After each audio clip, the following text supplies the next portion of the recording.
Le 18 novembre 1803, une date gravée à jamais dans l'histoire d'Haïti et du monde entier. Ce jour-là, sur les hauteurs de Vertières, se joua la dernière grande bataille de l'indépendance d'Haïti. Une bataille héroïque où des hommes et des femmes, assoiffés de liberté, affrontèrent l'une des armées les plus puissantes de l'époque, l'armée napoléonienne. À la tête des troupes indigènes, le général Jean-Jacques Dessalines, fin stratège et déterminé, mène ses soldats avec courage.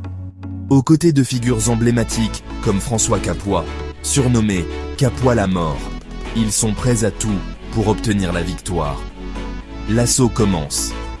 Les soldats haïtiens, mal équipés mais animés d'une force inébranlable, chargent contre les lignes françaises. Les tirs de canon retentissent, la fumée envahit le champ de bataille. Mais rien ne peut stopper leur détermination. En pleine mêlée, François Capois mène une charge héroïque. Une balle abat son cheval, il tombe, mais se relève aussitôt, son sabre en main, et crie « En avant! En avant !» Impressionné par son courage, le général Rochambeau, commandant des troupes françaises, ordonne une trêve momentanée et salue son audace. Les forces de Dessalines resserrent de l'étau sur les Français. Affaiblie, dépassée, l'armée napoléonienne vacille et finit par battre en retraite. La victoire est totale.